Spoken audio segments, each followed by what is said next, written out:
Hello, നല്ല നമസ്കാരം. Welcome to the jungle. 2007 ഇറങ്ങിയിട്ടുള്ള വെൽക്കം സിനിമ ഉദയ്ഭായും അതോടൊപ്പം മജ്നുഭായും ബാബുഭായും ഒക്കെ ചേർന്ന് നമ്മളെ ചിരിപ്പിച്ച് കൊന്നു കൊലവിളിച്ച കോമഡി ചിത്രം. ആ ഫ്രാഞ്ചൈസിയിലെ മൂന്നാമത്തെ സിനിമയായിട്ടുള്ള welcome to the jungle. Akshay കുമാറിനോടൊപ്പം ഹോളിവുഡിലെ ഒരു വമ്പൻ താരനിര തന്നെ അണിനിരക്കുന്ന ഈ പടം ഒടുവിൽ ഞാൻ ഇന്ന് കണ്ട് വന്നിരിക്കുകയാണ്. സത്യം പറയാലോ, ലോജിക്കിൻ്റെയും യുക്തിയുടെയും മുകളിൽ വലിയൊരു കല്ല് എടുത്തു വച്ചിട്ടാണ് ഈ സിനിമ തിയേറ്ററിൽ വന്നിരിക്കുന്നത്. ഇതൊരു മാസ്റ്റർ പീസ് ആണോ, അതോ വെറും ബ്രെയിൻ റോട്ടാണോ, അതോ ക്രിഞ്ചാണോ? നമുക്ക് ഒന്ന് വിശദമായിട്ട് ചിന്തിക്കാം. വായോ. ആദ്യം തന്നെ ഇതിൻ്റെ എഴുത്തിനെ കുറിച്ച് പറയാം.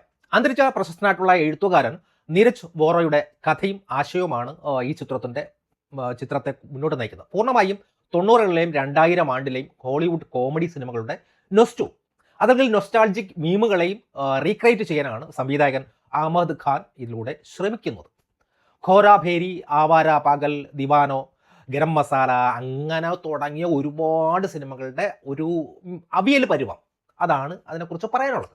ഇനി ഇതിൻ്റെ കഥയിലേക്ക് വന്നു കഴിഞ്ഞാൽ, ഒരു വലിയ വ്യവസായി, നമ്മുടെ വിജയ് മല്യയെ പോലെയൊക്കെ ഇരിക്കുന്ന ഒരു മുഖമുള്ള ഒരു മനുഷ്യൻ, ഇൻകം ടാക്സ് വെട്ടിക്കാനും തൻ്റെ കള്ളപ്പണം വെളുപ്പിക്കുവാനും വേണ്ടി മനഃപൂർവ്വം ഒരു ഫ്ലോപ്പ് സിനിമ നിർമ്മിക്കാൻ വേണ്ടി തീരുമാനിക്കുകയാണ്. അദ്ദേഹം ഒരു 2000 കോടി രൂപ ബഡ്ജറ്റിൽ അതിന് വേണ്ടി മാത്രമായിട്ട് മാറ്റിവെക്കുകയാണ്.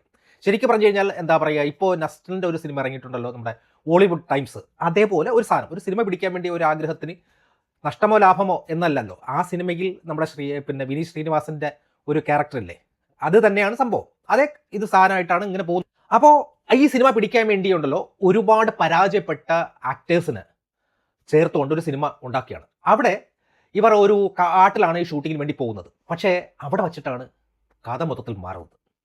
പ്രൊഡ്യൂസറുടെ കള്ളപ്പണം ഇൻകം ടാക്സുകാർ റെയ്ഡിൽ പിടിക്കുന്നു. അതോടുകൂടി പുള്ളി മൊത്തത്തിൽ മാറുകയാണ്. ഇനി എനിക്ക് പണം തിരിച്ചു പിടിക്കണം, അതുകൊണ്ട് നല്ലൊരു ഹിറ്റ് പണം ഉണ്ടാക്കുക എന്നാണ് അദ്ദേഹം പറഞ്ഞത്. ഇതേ കാട്ടിൽ യഥാർത്ഥ തീവ്രവാദികളും ജീവിക്കുന്നുണ്ട് എന്നുള്ളതാണ്. യാദൃച്ഛികമായിട്ട് ഗ്രാമീണരെ തീവ്രവാദികളിൽ നിന്നും രക്ഷിക്കാൻ വേണ്ടി ഈ വ്യാജ പട്ടാളക്കാർ ഇറങ്ങുന്നതോടുകൂടി അവിടെ വലിയൊരു ആശയക്കുഴപ്പം ഉണ്ടാകുകയാണ്. ഗ്രാമീണർ വിചാരിക്കുന്നത് ഇവർ യഥാർത്ഥ ആർമികളാണെന്നാണ് വിചാരിക്കുന്നത്. തീവ്രവാദികൾക്ക് ഇവർ വ്യാജരായിട്ടുള്ള ആർമിയാണെന്ന് പോലും അറിയത്തില്ല. നമ്മുടെ നടന്മാർക്കെല്ലാം തന്നെ അവർ നേരിടുന്നത് യഥാർത്ഥ തീവ്രവാദികളെന്ന് പോലും അവർക്കും അറിയത്തില്ല എന്നുള്ളതാണ് സത്യം. ഈ ഒരു ത്രെഡിലാണ് രണ്ടാം പകുതി മുഴുവൻ മുന്നോട്ട് പോകുന്നത്. ഞാൻ ഇത്രയും പറഞ്ഞത് ചെറുതായിട്ടൊരു കഥ, അത്രയേ ഉള്ളൂ. കൂടുതൽ ഞാൻ സ്പോയിൽ ചെയ്തിട്ടില്ല. അതുകൊണ്ട് ധൈര്യമായിട്ട് ഈ സിനിമ കാണാം. സിനിമയിലെ ഏറ്റവും വലിയ ആകർഷണം ഇതിൻ്റെ വൻ താരനിര തന്നെയാണ്. ഏകദേശം 25 മുതൽ 10, 30, 35ഓളം പ്രമുഖരായിട്ടുള്ള നടന്മാരും നടികളും ഉണ്ട്. അക്ഷയ് കുമാർ, മച്ചാൻ്റെ ആ ഒരു കോമഡി ടൈമിങ്ങും അതൊക്കെ നല്ല രീതിയിൽ ചെയ്തിട്ടുണ്ട്. ചിത്രത്തിൽ അക്ഷയ് കുമാർ ഒരു ഡബിൾ റോളിലാണ് വരുന്നത്. അതിലെ ട്വിസ്റ്റും സ്വന്തമായിട്ട് തന്നെ ട്രോളി അദ്ദേഹം തിയേറ്ററിൽ നമ്മളെ ചിരിപ്പിക്കുന്നുണ്ട്. പിന്നെ അതോടൊപ്പം തന്നെ ജോണി ലിവർ, അതോടൊപ്പം തന്നെ ഫരീദ ജലാൽ. സിനിമയിൽ ഏറ്റവും കൂടുതൽ ചിരിപ്പിച്ചത് ഇവർ രണ്ടുപേരുടെയും കോംബോയാണ്. ജലാൽ ശരിയായി ഒരു വിക്കായിട്ടൊക്കെ രീതിയിൽ സംസാരിക്കുന്നതൊക്കെ നല്ല രീതിയിൽ, പിന്നെ അദ്ദേഹത്തിൻ്റെ ഡയലോഗ് ഡെലിവറിയൊക്കെ നല്ല രീതിയിൽ കൗണ്ടറായിട്ട് വന്നിട്ടുണ്ട്. അത് നന്നായിട്ട് തന്നെ ചിരിക്കാനും പറ്റിയിട്ടുണ്ട്. പിന്നെ സുനിൽ ഷെട്ടിയും അർഷാദ് വാർസിയുമാണ്. ആദ്യത്തെ വെൽക്കം സിനിമയിലെ ഉദയ് മജ്നും അതോടൊപ്പം തന്നെ കോംബയ്ക്കും പകരക്കാരായിട്ടാണ് ഇവർ ഇവിടെ എത്തിയിരിക്കുന്നത്. ആദ്യ പകുതിയിൽ ഇവർ അല്പം വെറുപ്പിക്കലാണെങ്കിലും രണ്ടാം പകുതിയിൽ ക്ലൈമാക്സിലുമൊക്കെ ഇവർ നന്നായിട്ട് തന്നെ തിളങ്ങി. സുനിൽ ഷെട്ടിയുടെ ലുക്കും സ്ക്രീൻ പ്രൊസസ്സും കീടില്ല. പിന്നെ പരോഷ് റാവും അതോടൊപ്പം ജാക്കി ഷറഫും. ബാബുഭായി എത്തിയ പരോഷ് റാവും ചിലയിടങ്ങളിൽ അത്ര നല്ല ഡയലോഗായി അല്ല. വില്ലനായിട്ട് വന്ന ജാക്കി ഷറഫ് ആകട്ടെ ഡയലോഗുകളെല്ലാം തന്നെ ഒന്നുമില്ലാതെ വെറുതെ വന്ന് ശവം പോലെ നിൽക്കുന്നു. പാവം സംവിധായകൻ പറഞ്ഞിട്ടുണ്ടാവും അതായത് ഡയലോഗൊന്നും വേണ്ടത്, പാവം നിന്ന് മെഴുകിയിട്ട് പോയി. പിന്നെ ദിഷയും ജാക്ലിൻ ഫെർണാണ്ടസും വെറും ഗ്ലാമർ കാണിക്കാൻ വേണ്ടി മാത്രം ഇവർ വരുന്നു. ദിഷ പട്നിയുടെ അഭിനയം എന്തൊരു പുല്ല്, വൃത്തിയുടെ വെറുപ്പിക്കല്. ഇവിടെയാണ് സംവിധായകൻ്റെ വലിയൊരു പരാജയം കാണാൻ സാധിക്കുന്നത്. പിന്നെ കൃഷ്ണ അഭിഷേകും, കിക്കു ശാരദ, മുകേഷ് തിവാരി, യാഷ്പാൽ ശർമ്മ, ദാർ ഖബാദി തുടങ്ങിയ മികച്ച ഒരുപാട് കോമഡി താരങ്ങൾ ഉണ്ടായിട്ടും അവർക്കൊന്നും വേണ്ടത്ര ഡയലോഗുകളോ അതല്ലെങ്കിൽ വേണ്ടത്ര സ്ക്രീൻ പ്രസൻസോ ടൈമിങ്ങോ ഒന്നുമില്ല എന്നുള്ളതാണ്. ഫ്രെയിമിൽ വെറുതെ വന്ന് നിന്നുപോയി പാഴായിപ്പോയ കുറേ ജന്മങ്ങൾ എന്ന് മാത്രമേ പറയാൻ പറ്റത്തുള്ളൂ. എങ്കിലും തിയേറ്ററിൽ നമ്മളെ ഞെട്ടിച്ച ചില സവിശേഷതകൾ ഈ ചിത്രത്തിലുണ്ട്. അതിൽ ഏറ്റവും പ്രധാനം ഇതിൻ്റെ 4th വാൾ ബ്രേക്കിംഗ് ഇൻ്റർവെല്ലാണ്. അതായത് ഇൻ്റർവെല്ലിൻ്റെ സമയത്ത് അക്ഷയ് കുമാർ നേരിട്ട് സ്ക്രീനിൽ വന്നിട്ട് പ്രേക്ഷകരോട് പറയുകയാണ്, എൻ്റെ പൊന്നു സൗരന്മാരെ, ആദ്യ പകുതിയിലും രണ്ടാം പകുതിയിലും ഞങ്ങൾക്ക് ഒരിടന്ന് ഇടിച്ചു കയറ്റാൻ പറ്റാത്തൊരു പാട്ടുണ്ട്, അതുകൊണ്ട് ഞങ്ങൾ നല്ലൊരു ഗ്ലാമറസ് ആയിട്ടുള്ള ഞാനും ദിയയും കൂടി അഭിനയിച്ചിട്ടുള്ള ഒരു കിടിലം ഗ്ലാമർ പാട്ട് ഇതിലുണ്ട്. അത് നിങ്ങൾ വന്നൊന്ന് കണ്ടിട്ട് വേണം നിങ്ങൾ പുറത്ത് പോപ്കോണൊക്കെ മേടിക്കാനോ അല്ലെങ്കിൽ ഐസ്ക്രീം കുടിക്കാനോ സിഗരറ്റ് വലിക്കാനോ മൂത്രം ഒഴിക്കാനോ പോകാവോ എന്ന് പറയുന്നു. ആ ഒരു ഇത് സത്യം പറഞ്ഞാൽ നല്ല രസമുണ്ടായിരുന്നു കേട്ടോ, സീരിയസ്ലി. അതുപോലെ തന്നെ രണ്ടാം പകുതിയിൽ ആ ഒരു പഴയ നമ്മുടെ ഡി ഡി ദൂരദർശനിലെ national D D Malayalam D D അത് 90s പെട്ടെന്ന് അത് കത്തും.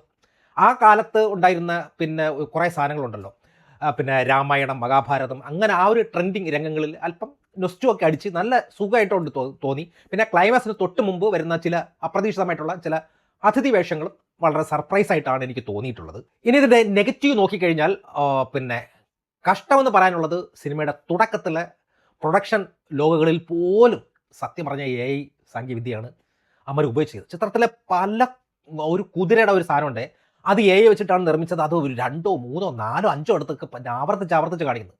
പിന്നെ VFX ഒരു നിലവാരവും ഇല്ലെന്നുള്ളതാണ്. വെറും എന്താ പറയുക, ക്രിഞ്ചി കൃത്രിമത്വം. പിന്നെ സിനിമയുടെ എഡിറ്റിങ്ങും ഡബിങ്ങും വളരെ മോശം. ഡയലോഗുകളുടെ ആ ലിപ്പ് ഒട്ടും സിങ്ക് ആവുന്നില്ല എന്നുള്ളതാണ്. പിന്നെ പല വോയിസ് നോട്ടും റെക്കോർഡ് ചെയ്ത് ചേർത്തതുപോലെ ഉള്ള ഒരു അനുഭവപ്പെടുന്നു ഉള്ള ഒരു സാധനം. ഏറ്റവും കോമഡി എന്താണെന്ന് വെച്ചാൽ ആക്ഷൻ രംഗങ്ങളിൽ ഒറിജിനൽ സൗണ്ടിന് പകരം ഉണ്ടല്ലോ ഒരുമാതിരി ടിഷു നമ്മൾ ഈ ഗെയിമിലൊക്കെ കേൾക്കത്തില്ല, അതിനൊക്കെ ബാക്ക്ഗ്രൗണ്ടിലാണ് ഇട്ടിടക്കുന്നത്. അത് വെറും വൃത്തികേട്. പിന്നെ 2 മണിക്കൂർ 45 മിനിറ്റും ഉണ്ട് സിനിമ. ആദ്യ പകുതിയിലൊക്കെ അല്പം ലാഗ് അനുഭവപ്പെടുന്നു. പിന്നെ പുതിയ കോമഡി ഒന്നും ഉണ്ടാക്കാൻ പാവങ്ങൾക്ക് കഴിയാത്തതുകൊണ്ട് പഴയ പല ഭീമുകളൊക്കെ എടുത്ത് ഇതിൽ കുത്തി കയറ്റി ഒരു സിനിമ ഉണ്ടാക്കി എന്നതിനപ്പുറം ഇതിലൊരു പുല്ലും ഇല്ല എന്നുള്ളതാണ് സത്യം. പിന്നെ കുറേ സമയം ചിരിച്ചിരിക്കാം, കാര്യം കുടുംബത്തോടു കൂടി ഇരുന്ന് കാണാൻ പറ്റുന്നൊരു സാധനം. കാര്യം വെച്ചാൽ ഒരു വൃത്തികെട്ടോ ഒന്നും ഇല്ലാതെ, ചുരുക്കി പറഞ്ഞാൽ ഇന്നത്തെ തലമുറയിൽ പ്രേക്ഷകർക്ക് ഇതൊന്നും ദഹിക്കുമോ എന്ന് എനിക്കറിയത്തില്ല. പക്ഷേ കാര്യം വെച്ചാൽ ഇപ്പോൾ സ്റ്റാൻഡപ്പ് കോമഡിയൊക്കെ പിന്നെ പറഞ്ഞ് ഇങ്ങനെ കാലം പോകുന്ന കാലഘട്ടത്തിൽ ഇതുപോലുള്ള പഴയ ജിമിക്കികളൊക്കെ എടുത്ത് പൊടിതട്ടി പുതിയ കാലത്തിൽ അവതരിപ്പിച്ചാൽ എങ്ങനെ ഇരിക്കുമെന്ന് എനിക്കറിയില്ല. കാരണം ഇതിൽ പിന്നെ അശ്ലീലങ്ങൾ ഒന്നും ഇല്ലാത്തത് കൊണ്ട് മാത്രം വേണമെങ്കിൽ നമുക്കിരുന്ന് കാണാൻ പറ്റും. അപ്പോൾ എൻ്റെ ഫൈനൽ ഇതെന്ന് പറയുമ്പോൾ ലോജിക്കും യുക്തി ഒന്നും എല്ലാം തീർന്ന് പുറത്ത് വെച്ചിട്ട് പോയി നമുക്ക് ഫാമിലിയായിട്ട് സുഹൃത്തുക്കളോടൊപ്പം പോയിരുന്ന് തലച്ചോറിന് വലിയ ഇതൊന്നും കൊടുക്കാതെ ഇരുന്ന് കണ്ട് രസിക്കാൻ പറ്റുന്ന വൺ ടൈം വാച്ചബിൾ ആയിട്ടുള്ള ഒരു സിനിമ. അത്രയേ ഉള്ളൂ. 5-ൽ ഒരു 2-2.5 മാർക്ക് കൊടുക്കാൻ പറ്റുന്ന ഒരു സിനിമ, അത്രയേ ഉള്ളൂ. കൂടുതൽ ഒരു വലിച്ചു നീട്ടലുകളൊന്നും ഇല്ലാത്ത ഒരു സിനിമ. കണ്ടുകൊണ്ടിരിക്കാം, ചിരിക്കാം, കുറേ സമയം ചിരിക്കാം. പക്ഷേ ചിരിച്ചു കഴിഞ്ഞിട്ട് തിയേറ്ററിൽ പുറത്ത് വരുമ്പം ഒന്നും ഓർമ്മ ഉണ്ടാകത്തില്ല, അത്രയേ ഉള്ളൂ. അപ്പോൾ നിങ്ങൾ ഈ സിനിമ കണ്ടവരാണെങ്കിൽ നിങ്ങളുടെ അഭിപ്രായങ്ങൾ രേഖപ്പെടുത്തൂ. കമൻറ്റിൽ നിങ്ങളുടെ വിലപ്പെട്ട നിർദ്ദേശങ്ങൾ അഭിപ്രായങ്ങളും രേഖപ്പെടുത്തി എന്നെയും കൂടി ഒന്ന് സപ്പോർട്ട് ചെയ്യുക. Okay, thank you.